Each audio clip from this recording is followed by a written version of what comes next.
देख रहे हैं वार्ताकार। तो सर आज हम देखते हैं कि हमारा जो देश है भारत देश इसमें हब हो चुका है पूरी दुनिया में डायबिटीज़ और हाई बीपी का। तो इसके लिए हमें क्या प्रिकॉशंस लेनी चाहिए कि जैसे हम ये जो हमारे ऊपर एक धब्बा कहूँगी मैं, क्योंकि हम पूरी दुनिया में हाइप कर रहे हैं डायबिटीज़ और बीपी थायराइड के लिए। तो आप हमारे दर्शकों को ये बताइए कि कैसे खुद का ख्याल रखते हुए इन सब चीज़ों से हम इन बीमारियों से दूर रह सकते हैं। धन्यवाद मैडम। ये जो है आपने बहुत एक बर्निंग प्रश्न पूछा है। हमारा आयुर्वेद ये कहता है कि निदान परिवर्जनम, यानी कि रोग उत्पत्ति के कारण को छोड़ दीजिए। जी। अब आप देखें कि आज से कुछ साल पहले ये बीमारियां इतनी ज़्यादा नहीं थी। मैं ये नहीं कहूँगा कि नहीं थी, लेकिन इतनी ज़्यादा नहीं थी। अब आप डायबिटीज़ जो कहते हैं उसको हम आयुर्वेद में प्रमेह के नाम से जानते हैं। जी। और एक उसके जो अलग अलग प्रकार है उसमें से एक को ही आप डायबिटीज़ मानेंगे तो वो गलत है। जी। डायबिटीज़ होने के मेन कारण में मन, आहार व्यवस्था और पेनक्रियाज का फंक्शन खराब होना, ये तीन चीज़ मिक्स है। जी। और पेनक्रियाज है वो मंकी है, जी। वो कैसे चलेगा क्या चलेगा वो मालूम नहीं है। मालूम नहीं। मनमोजी आदमी है और मन उसको ज़्यादा चलाता है। हम्म।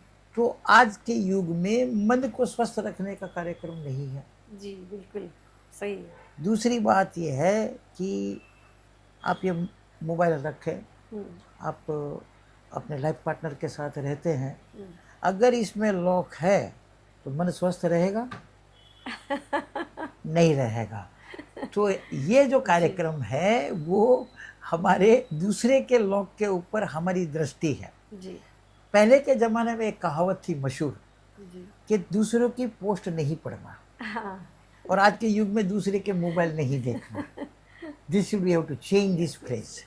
तो बात यह है कि उसकी ज़रूरत यकीनन हमारे वहाँ पर रोग ठीक होने के प्रकार बताए हैं।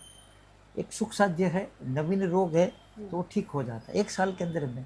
लेकिन डायबिटीज़ नाम की, ब्लड प्रेशर नाम की, थायराइड की नाम की समस्या ऐसी है कि जब दूध खोल जाए तब पता लगता है कि भाई मैंने दूध गर्म करने को रखा था। जी। तो अब ये हो गया तो वो कष्ट साध्य है, सुख साध्य नहीं है, because it's a chronic disease. Second thing, जब आप करेंगे तो दूसरा ये है कि वो जब कष्ट साध्य है तो कष्ट साध्य के अंदर में पूरे नीति नियम पालना आज के युग में मुश्किल है। जी। तो इसी की वजह से वो असाध्य हो जाता है। तो असाध्य होने के बाद में वहाँ पर एक और शब्द है याप्य, यानी कि आप अपनी जीवन शैली को सुधारिए और दवाइयाँ खाइए और सुख से रहिए। अच्छा, तो मतलब दवाइयाँ, मैं थोड़ा आपको रोकी, दवाइयाँ का मतलब है कि आज जो लोग खा रहे हैं हाँ, वो है एंटीबायोटिक्स। तो एंटीबायोटिक्स में कहा गया है कि भाई आप अगर आपको ये मधुमेह हो गया या डायबिटीज़ हो गया तो आपको निरंतर इसको गोली को चालू रखना है, इस टैबलेट को चालू रखना है जो भी आप ले रहे हो, और तो वही आपका लाइफस्टाइल ठीक रह सकता है। या आपको हाई बीपी है, उच्च रक्तचाप है, तो उसमें भी यही सलाह दी जाती है कि भाई आपको ये गोली निरंतर चालू रखना है। तो इसलिए कई लोगों को लगता है कि हमें आयुर्वेदा की तरफ आके हम अच्छे हो सकते हैं क्या, पूरे स्वस्थ हो सकते हैं क्या? तो इस बारे में आप क्या कहेंगे? मैं ये कहूँगा कि अगर मैंने पहले ही कहा कि नवीन रोग है, आपने कोई दवाइयाँ शुरू नहीं की है किसी भी पद्धति की, तो वहाँ पर एंटीबायोटिक के साथ में जब इन्फेक्शन हो तो ही हम एंटीबायोटिक देते हैं। अदरवाइज़ हम वहाँ पर डायबिटीज़ की शुगर को कंट्रोल करने के लिए उनके प्रकार के हिसाब से ओरल और इंजेक्टेबल हम दवाइयाँ देते हैं। लेकिन कभी कभी इसमें इन्फेक्शन होता है तो एंटीबायोटिक आपने जैसे बोला वैसा देना पड़ता है।